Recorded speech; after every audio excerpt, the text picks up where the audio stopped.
Increasingly now our machines and instruments are inhabiting our human landscape and our social spaces.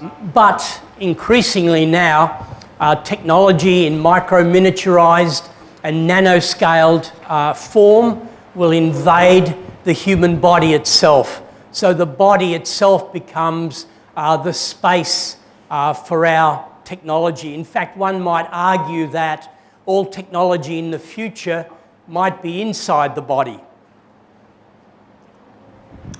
So in this increasingly video, virtual and vicarious world, the body tries to assert its materiality. The body is not a site for the psyche, nor merely for social inscription, but rather a site that needs to be sculpted. The body here is treated not as an object of desire, but rather an object that perhaps should be redesigned. And now the body is interactively operating in this flattened ontology of other machines, microbes, objects, and algorithms. Between 73 and 75, I made 3 films of the inside of my body into my lungs, stomach, and colon. And I guess from then on, the body was no longer experienced as bounded by skin, but rather a more porous structure, a structure of empty spaces, of circulatory systems, of cavities. In other words, the body here is not a body that is an enclosed structure, but rather a more open and porous one. And the other thing that's happening is that the body now increasingly navigates from nano-scales to virtual non-places. The task envelopes that it performs in have multiplied. And the body experiences itself increasingly as a hollow body with an extruded self. And it's this intense emptiness that is the inevitable outcome of this excess. So in extruding itself and extending its operation beyond the local space that it occupies, in a sense it empties the body. The body becomes a hollow body that welcomes technology. A suspension performance where the body is counterbalanced by a ring of rocks, each rock inserted into one position in the body. The body is gently swaying from side to side, setting up these random oscillations. This performance ended when the telephone rang in the gallery. And a performance where the body is suspended vertically, but from a gantry crane. Everyone thought it was just going to be a sort of an up and down job. In fact, the body was able to propel itself forwards, backwards, sideways. People got the idea and followed. There was a barking dog and a crying child in the space, which added an unexpected ambience to the performance. And also when I stopped and started suddenly, the body started swinging. Again, an unexpected part of the performance. This performance began when the body was hoisted off the ground, and it ended when the body touches down again.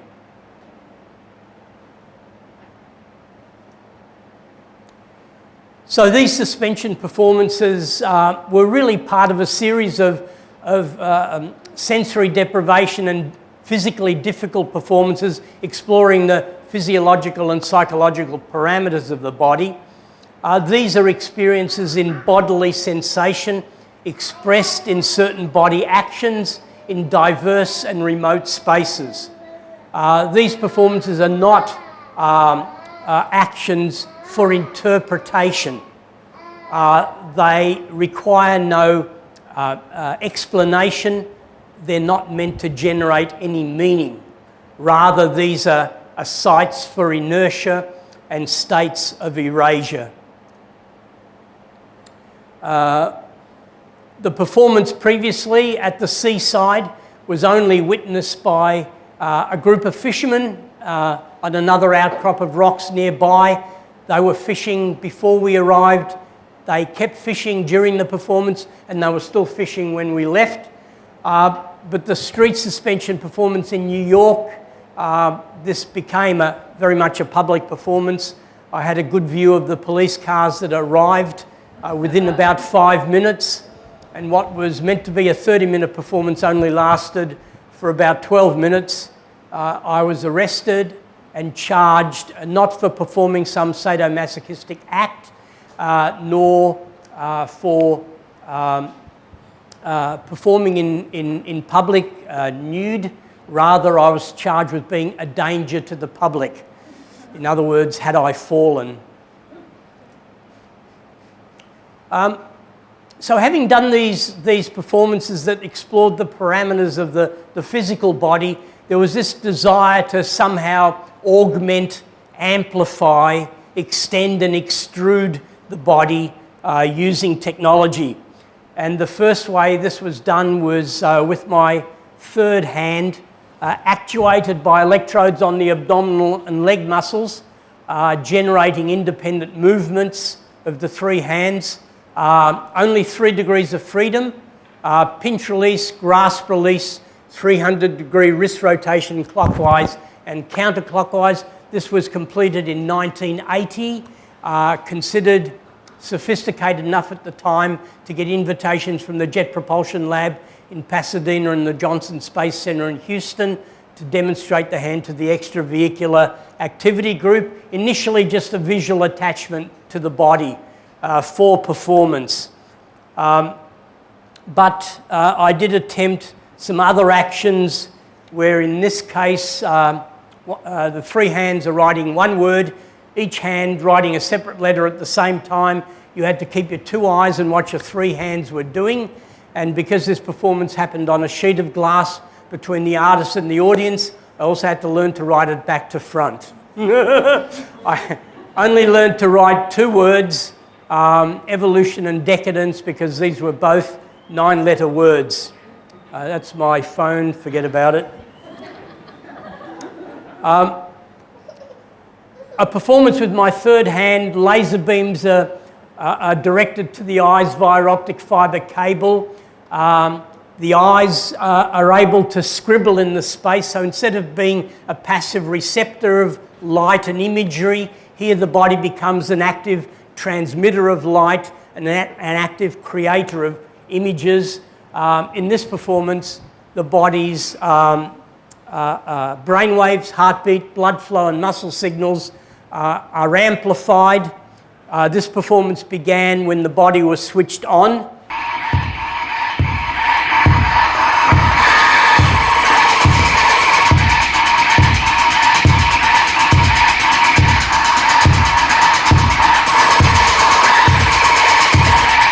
And the performance ended when the body was switched off. So for me, the body becomes this contemporary chimera, this construct of meat, metal and code, of biology, technology and data. The extended arm was an 11 degree of freedom manipulator. Wrist rotation, thumb rotation, individual finger flexion, but each finger splits open, so each finger can be a gripper in itself. But whilst my right arm was extended to primate proportions, my left arm was electronically actuated by a computer-controlled muscle stimulation system. This performance was for 4 hours continuously, where my right side could actuate its extended manipulator. Its left side was actuated voltage in, voltage out. muscle stimulation system, the blue switches indicate which muscles could be programmed. Using a 3D model, by touching the muscles on the computer model moves as you've just programmed it to, and then a second later in Luxembourg, where my body was, my body moves involuntarily. So this is this split body experience, this voltage in and voltage out. Your body is neither all here now, but partly here and partly there, and sometimes all of a sudden everywhere.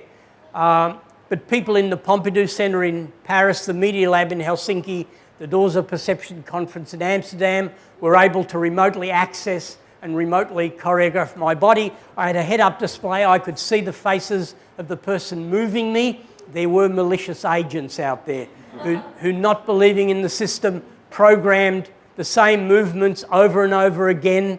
Because this performance was for 6 hours a day for 2 days continuously, it got a little bit fatiguing. Ping body, instead of people in other places activating the body, here we use the ping protocol. 40 global locations, the reverberating pings are analysed by the host computer, measured in milliseconds, mapped to the muscles. The body becomes a crude barometer of internet activity. It moves as more or less activity is generated elsewhere. Ambidextrous arm initiated at Brunel University when I was there. Imagine fingers can bend one way, the thumb can rotate, you've got a right hand, but the fingers can completely bend the other way. The thumb can rotate backwards, so you have a left hand and a right hand all in one. Or in fact, you could hold objects on both sides of your palm. And if you were an amputee and had to have a replacement artificial hand, why not have a replacement right hand with a hand that's both left-handed and right-handed? Sometimes performing a task with 2 left hands might be advantageous. A couple of years ago at Curtin University, an orthosis 3D printed with all its articulated joints. You add 4 linear actuators, and this can animate a paralysed hand, only simply opening and closing, but that allows gripping and releasing, or it can also be used as a manipulator for remote controlling a robot situated elsewhere. So what happens now? Bodies become end effectors for other bodies in other places and for machines elsewhere. Effectively, our heads are electronically amputated, our hands are rewired, we become online chimeras that proliferate as kind of virtual flesh. And bodies increasingly now become portals for people in other places. As well as manipulators, I've always been interested in locomotion. A robot that's robust enough, 3 meters in diameter, to support a human body. What's interesting here is that you control and actuate the robot leg movements by making different arm gestures. So the robot walks by your differing arm gestures. This is very much about taking a robot for a walk, and this performance typically used the sounds of the pneumatics, the mechanical sounds of the robot to generate not only a choreography but a cacophony of sounds. Whereas exoskeleton was 3 meters in diameter, the muscle machine was 5 meters. 1, 2, 3, 4, 5 in diameter. So it would pretty much fill this central space. And the idea with this machine was that it translated human bipedal gait into a sort of an insect-like locomotion. So lifting one leg up lifted 3 robot legs to lift and swing forward. So by stepping up and down on the spot, the robot could move. 3 legs were always on the ground, so it was always stable. So all of these projects and performances are about what I would call alternate anatomical architectures. It's not about enhancement. That's a value judgment, and it quickly becomes slippery slope into the problematics of eugenics and transhumanism. So these are really experiments in other kinds of anatomies. The walking head, a 6-legged walking machine, 2 meters in diameter. It has a rotating ultrasound sensor which detects if someone comes into the gallery space. When someone approaches the robot, it stands, selects from its library of possible movements, and performs a simple choreography for about a minute, minute and a half. Then it goes to sleep and waits for the next person to come along. It's a very loud robot.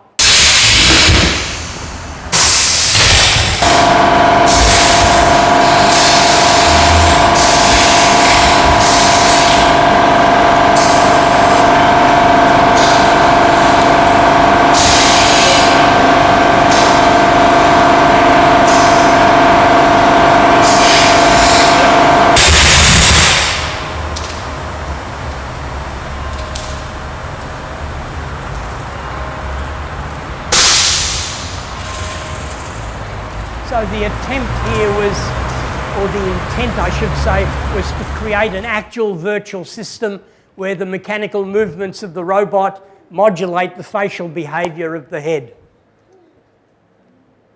A project that hasn't been realised. I've been showing this animation for some years and there's been several attempts to do that, but to make a small robot, a webcam attached to its tail, robust enough, small enough to be able to climb up my tongue and into my mouth. I just have to be careful not to swallow it.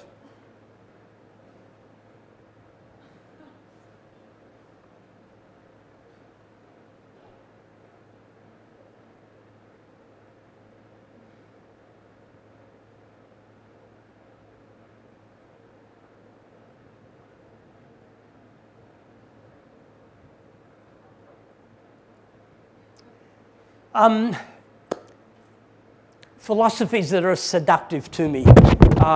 Object-oriented ontology and actor network theory. Bruno Latour's actor network theory, no essentialist qualities. These are both flattened ontologies. So the primacy of the human is not asserted.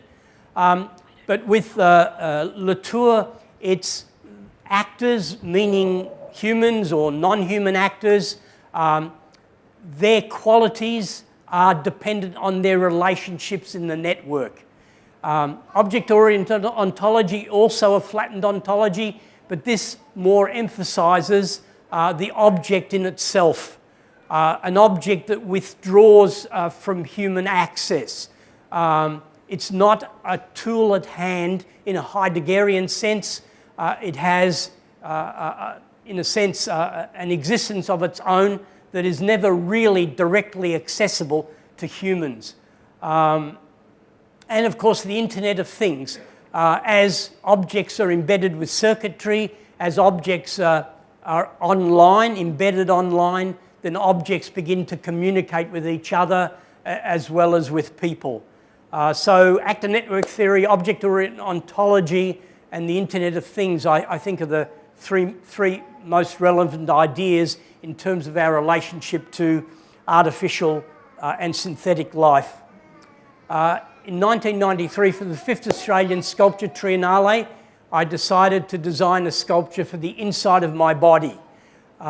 This sculpture closed in a capsule configuration to be inserted down the esophagus and inside the stomach cavity. The stomach was inflated with air to make it simple to insert.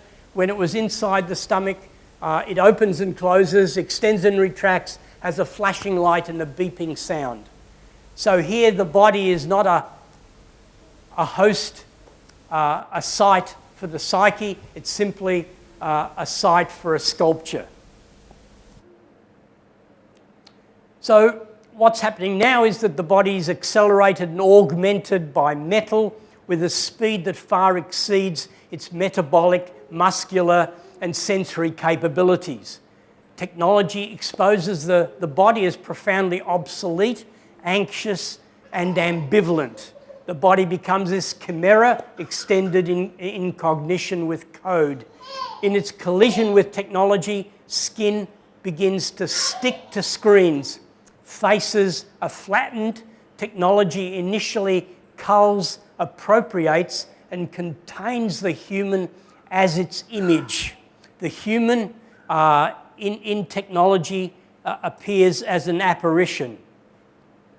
Blender is a project in collaboration with another artist, Nina Sellers. Both artists underwent liposuction to extract 4.6 litres of their biomaterial, inserted in an installation titled Blender. This is the inverse of the stomach sculpture. So instead of a machine choreography inside a soft body, here a machine installation becomes the host for a liquid body composed of biomaterial from two artists' bodies.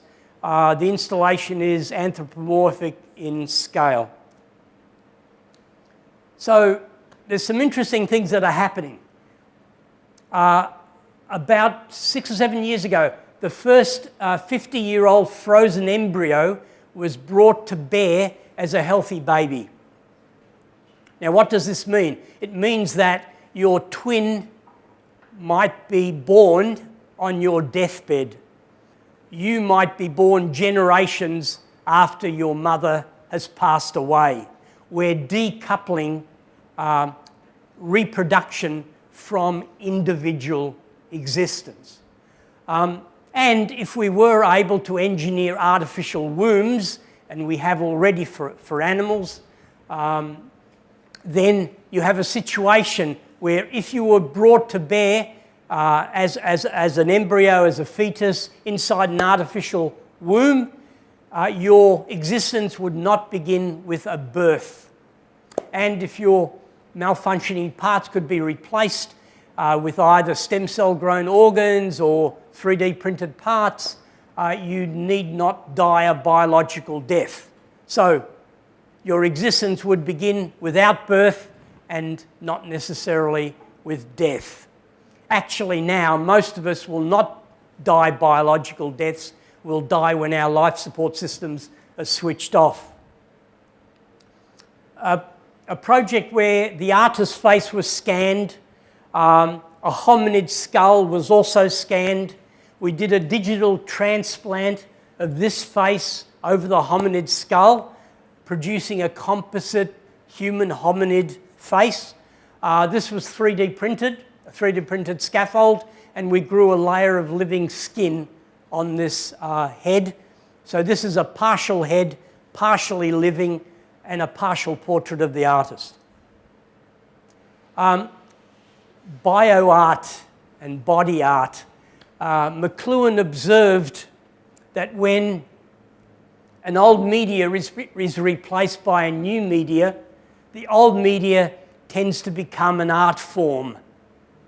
So art about the body and its biology is perhaps a symptom of the obsolescence not only of the body, but also the obsolescence of biology itself. The ear initially imaged as an ear on the side of my head. This proved to be a dumb place to construct an extra ear. No surgeon would assist me in doing this. But in 2006, we got funding to construct an ear on my arm. Nice platform. A MedPore scaffold was inserted beneath the skin.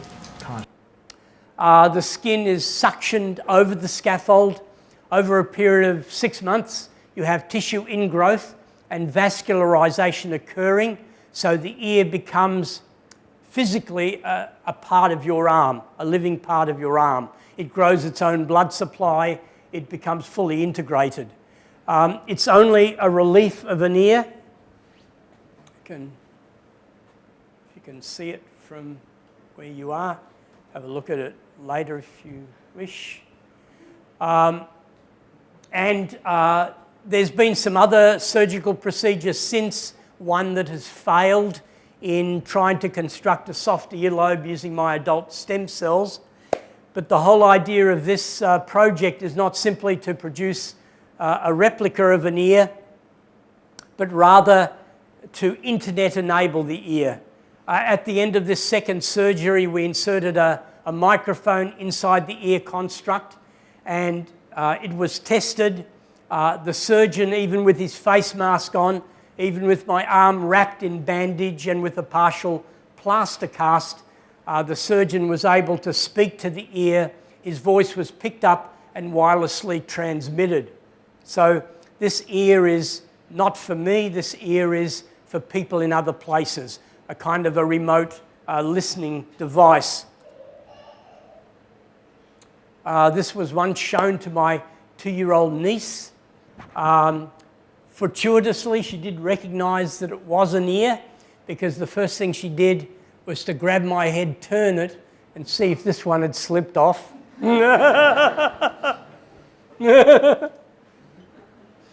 This led to other related art projects, a 4-metre long sculpture of the ear on the arm, a performance lying on the sculpture, the body covered in white slip. The body is warm, the climate was cold, the clay cracks. But whilst lying on the sculpture, I thought what would be really interesting is if the body could be suspended above the sculpture rather than simply lying on it. And here, 16 hooks are inserted. The people who assisted are in the audience. And when the body was totally rigged, it was hoisted up. Make sure that everything's been removed around. Go, Cameron, go. Go.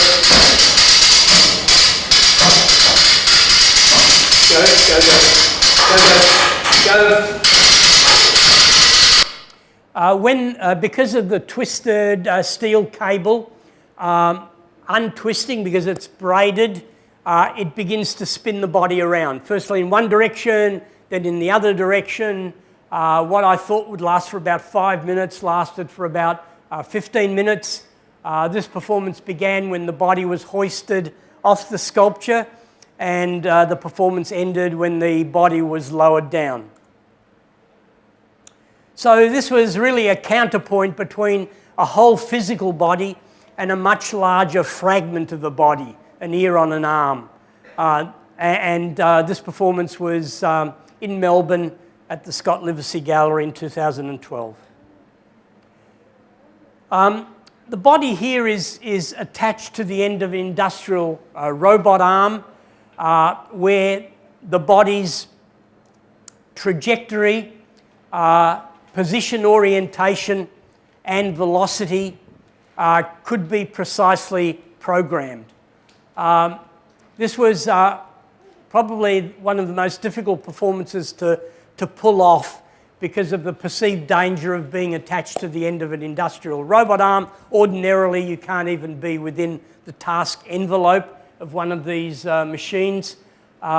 This performance lasted for only about 30 minutes, and I could not perform with a greater speed than what you see, again because of the danger of if there was a software glitch or a power failure, the robot would probably go back to its default position very quickly, and the body would not be safe attached to it. The sounds are important.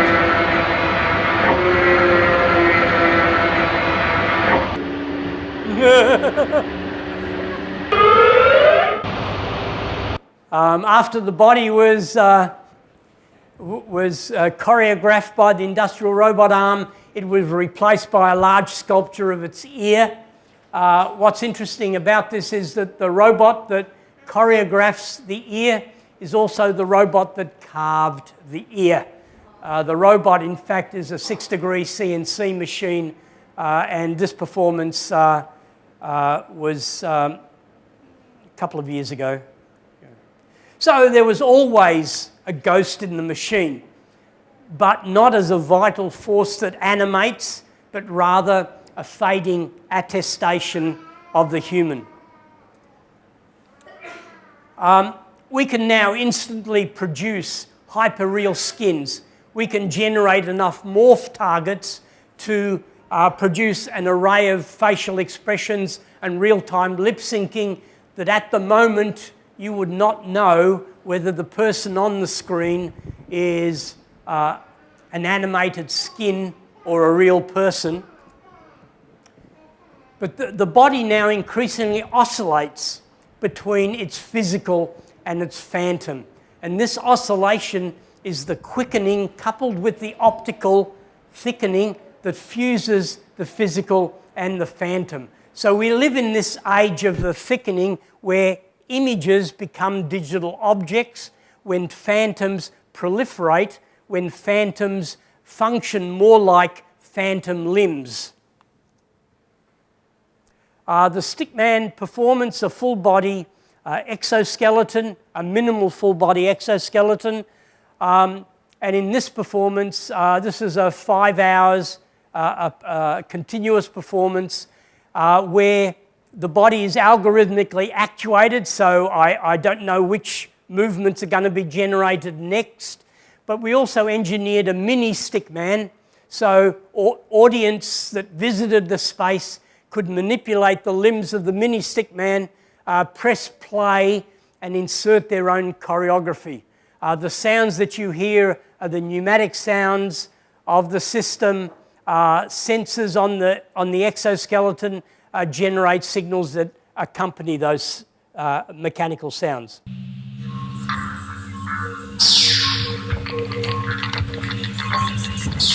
This is more of a body installation than a performance.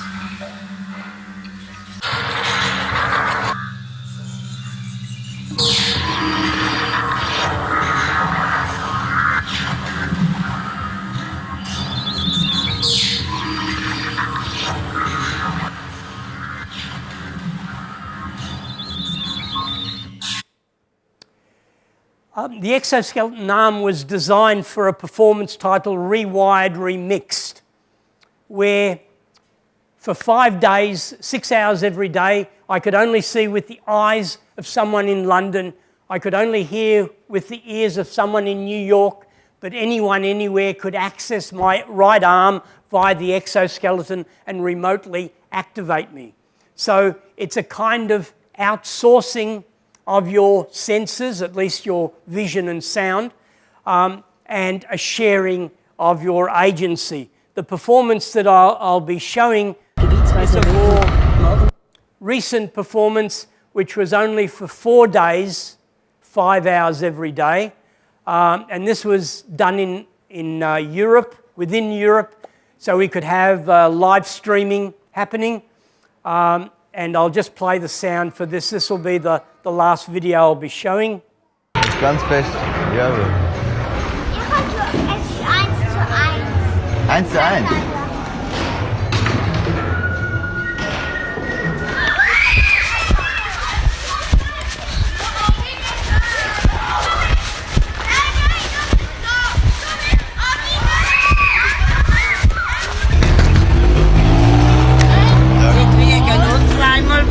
Am Morgen sie durchgesehen und sauber.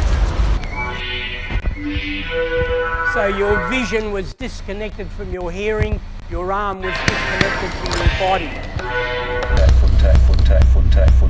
I didn't know what I was going to see, what I was going to hear at any time.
Ganz viele verschiedene Sachen, die ich cool finde.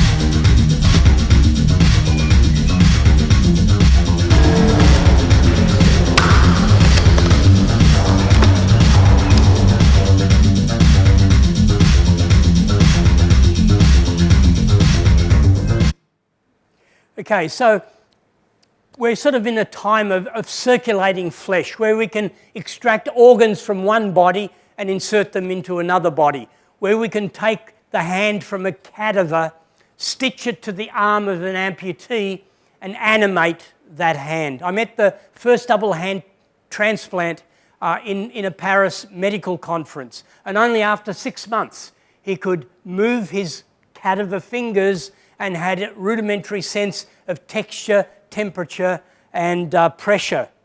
And fractal flesh. By this I mean bodies and bits of bodies spatially separated but electronically connected, generating recurring patterns of interactivity at varying scales. And all I've just defined is the internet. And phantom flesh. And as I alluded to before, the body increasingly experiences itself as its phantom. To others online, the body appears flickering on and off as a kind of digital noise, as a kind of glitch in biological time. So now we can 3D print using living cells, and if we can 3D print organs in 50 to 100 years' time, if we can stem cell grow organs, you're going to have a situation where there will be an excess of organs awaiting bodies, of organs without bodies. So the dead, the near dead, the brain dead, the yet to be born, the partially living, synthetic life and artificial life all now share a material and proximal existence with other living entities, operational machines, and executable and viral code. To finish off, an example that I like to use, in 2011, the first twin turbine heart was inserted into the chest of a terminally ill patient. He only lived for a few days, but it was enough to fully test this turbine heart. What's interesting is that the turbine heart circulates the blood continuously without pulsing. So in the near future, you might rest your head on your loved one's chest. He's warm to the touch, he's speaking, he's sighing, he's certainly alive. He has no heartbeat. Thanks very much.